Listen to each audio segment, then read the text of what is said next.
Tim with Redoubt News and Northwest Liberty News here in Montana. We're at the winter kickoff in Helena, Montana, where we have been listening to a lot of candidates speaking about the future of Montana. I got a warrior, if you will, here, Annie Bukacek, who has been on the front lines of fighting for the future of our country, our children, and America in general. She's here to maybe, perhaps if you haven't heard, we are at war in many different fronts, and she's here to let you know what's going on here in Montana and get you kind of up to speed of what you can do, or maybe what you should be doing to help in this battle to save our future. So with that, Annie, go ahead and speak to the people of Montana. Oh, I sure appreciate the opportunity, Tim. I appreciate it so much. And I want to talk about a concern it's a grave concern that I've had for approximately 10 years. And it has to do with what I call the Lou Jones Enslavement Caucus.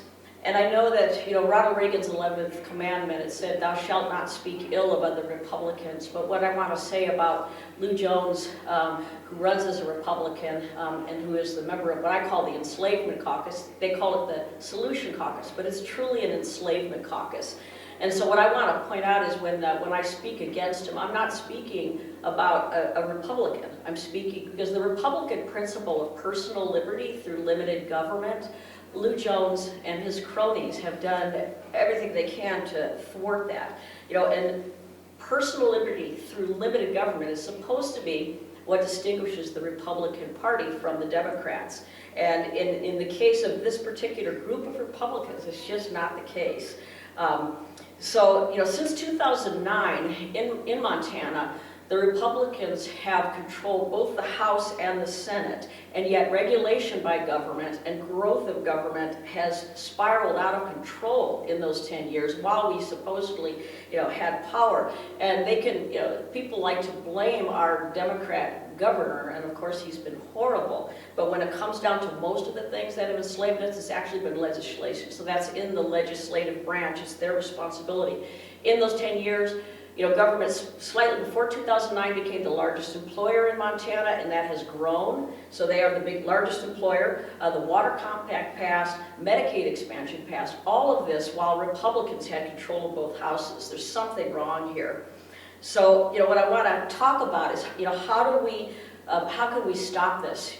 We want to come up with ways that we can stop this. And one of the most important things that the rank and file Republican can do, or anybody interested in liberty, is get involved in the primary elections. Because what happens is people stay at home for the primary elections. They don't realize the importance of it. You've got, you know, two Republicans running against one another, and people think it doesn't matter, it's a Republican. They're not all the same.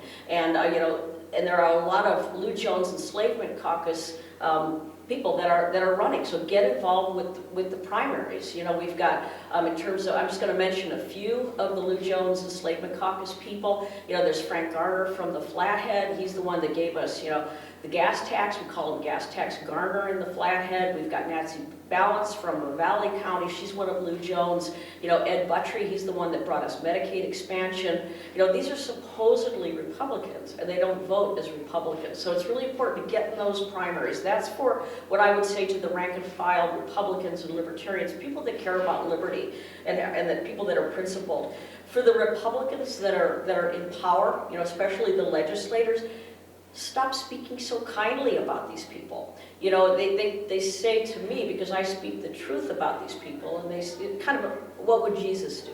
But if you look at how Jesus spoke to corrupt power, he wasn't kind. He would even pulled out whips. When it comes to not speaking against the individual sinner, but speaking against corrupt power, Jesus was not kind to those people. And so I am not doing, when I speak the truth, I am not going against those kinds of principles. I think, in my opinion, you know, Republicans need to quit talking about unity in the Republican Party as though that's possible without routing out and exposing these people that are not truly Republicans. So that's another thing that can be done. and stop using their terms. They call themselves the Solutions Caucus. Call them the Enslavement Caucus, like I do, or Pork Barrel Caucus, or whatever you want to call them. But stop using stop using their own terms. That's very bad messaging. It's a very bad, and stop appointing Lou Jones to positions of power. The legislators are so afraid of what he'll do if they don't give him a seat of power that they kowtow to him and they give him power over the budget. So they need to stop doing that. And the other thing about rank and file, there are some listings, in Montana, websites you can get on to find out who the Lou Jones Enslavement Caucus people are. The Montana Freedom Index has that. You can look at Legistat's loyalty, and if somebody scores an F, you could be a libertarian type of Republican and you could get an A, B, or C, but if you get an F, you vote with the Democrats more than the Republicans. You are not a Republican. So Legistat's loyalty is another way that you can do it. So find out who these people are, expose them, get into the primaries, don't vote for these people, and find good people that are interested in individual liberty and limited government, and get those people in, and we can do something about it. So thank you, Tim, so much. Perfect. And one of the things, myself personally, been involved in the party under building the platform, and we have had, for example, this enslavement caucus that you referred to absolutely goes against a lot of the principles and the foundation of the platform of the party. Intentionally, yes. And brags about it in Yes, many cases.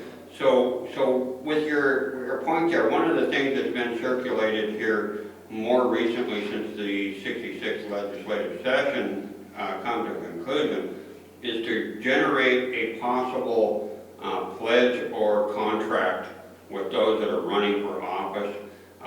If they don't pass that qualification test, if you will, then the people should be aware of that prior to election day. That's something And that's a that's great a idea. process that's in the works from what I understand.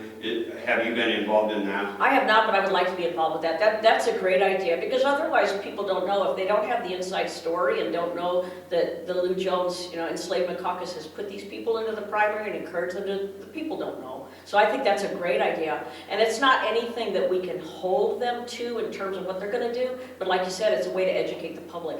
That's probably one of the most important things that we could do, and I'm in. If I can help you with that, I'm in.